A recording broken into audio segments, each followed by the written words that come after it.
आज मैं उस खौफनाक घटना की बात बताने जा रहा हूँ जिसके कई बच्चों की अकाल मृत्यु हुई है। चौकड़ी वाला सीवेज हमेशा से ही भूतिया अड्डा रहा है। बदकिस्मती से मोहल्ले का वह इकलौता चौड़ा इलाका था जहाँ बच्चे खेल कूद कर सकते थे। कांचा सोमा साड़ी वाला की दुकान पर मेरी नई नई नौकरी लगी थी। एक दिन सेठ के बेटे का मुंडन था तो उन्होंने मुझे काम से जल्दी घर भेज दिया। मैं मोहल्ले में चौकड़ी पर जाकर बच्चों के साथ क्रिकेट खेलने लगा। अचानक गेंद खुले सीवेज में जा गिरी।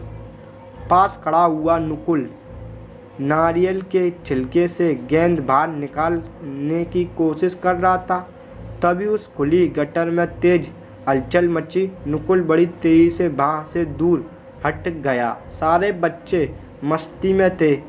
एक के बाद एक सभी लड़के उस गटर में बड़े बड़े पत्थर पटकने लगे। मुझे कुछ ठीक नहीं लग रहा था। मैंने सारे बच्चों को सीवेज से दूर किया।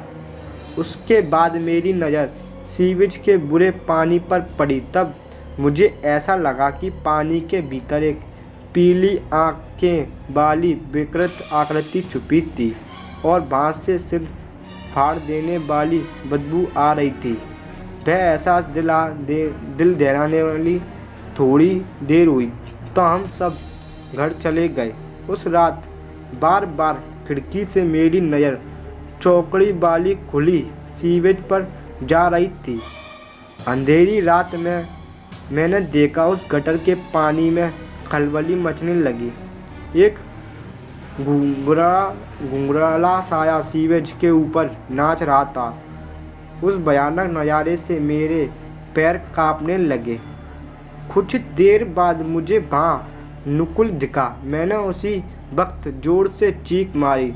नुकुल ने मेरी ओर मुड़ा लेकिन वह काला साया नुकुल को सीवेज की ओर घसीटने लगा। मैं चीख पुकार मचाते हुए सीढ़ियों से उतरकर चिकोड़ी की सीवेज की ओर दौड़ा। वहाँ जाकर मैंने देखा पानी बुरी तरह हिल रहा था। शायद वह प्रेत नुकुल को ले गया। मैं वहीं अंधेरे में दूर बैठकर रोने बिखरने लगा। कुछ ही देर में पूरा मोहल्ला वहाँ जमा हो गया।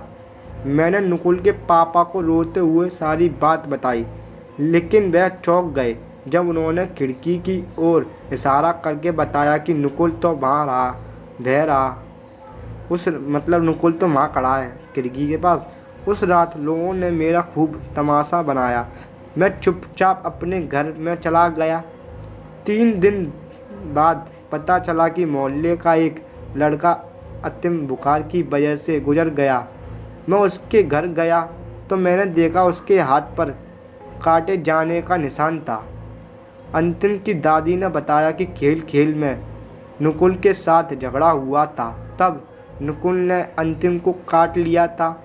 अब मेरे रोंगटे खड़े हो गए क्योंकि मुझे पता था कि उस बच्चे की मौत का कारण बुखार नहीं नुकुल का काटना ही था। मैं अपना शक दूर करने के लिए उस शाम को नुकुल के घर गया। मैंने उसे पूछा कि उस रात सीवेज पर तुम ही थे ना। उसने जवाब नहीं दिया और शैतानी हंसी हंसने लगा। मैंने उसको पूछा कि मुंह खोलो अपने दांत दिखाओ।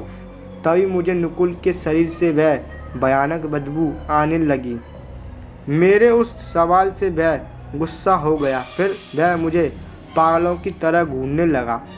थोड़ी देर में उसकी आंखों में देखता रहा।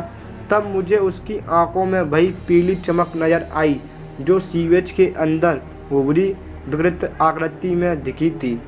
मेरे रोंगटे खड़े हो गए। मैं नुकुल के पास से दूर चला गया।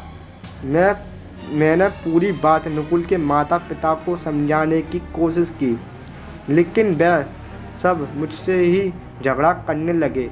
इस घटना के बाद मैंने वह मोहल्ला छोड़ दिया दोस्तों। लेकिन उसी अरसे में वहाँ रहने वाले 3 या 4 बच्चों की रहस्यमयी मृत्यु की खबरें आईं। तो दोस्तों आज भी वो घटना होती रहती हैं मगर मैं क्या करूँ, मेरी बात कोई सुनता ही नहीं है। नुकुल में उस भूत की आत्मा घुस गई है जो गटर के अंदर रहता था दोस्तों। ये सच्ची घटना है, आज भी होती है। पता नहीं है, अब तो मैं जाता नहीं हूँ उधर। उसका कहना है दोस्तों नुकुल का, वो जाता नहीं है अब खैर। तो दोस्तों वीडियो आपको अच्छी लगी हो, हॉरर वीडियो देखना पसंद है तो आप हमारे चैनल को सब्सक्राइब कर लेना। मिलते हैं एक नेक्स्ट वीडियो में। Thank you for watching video.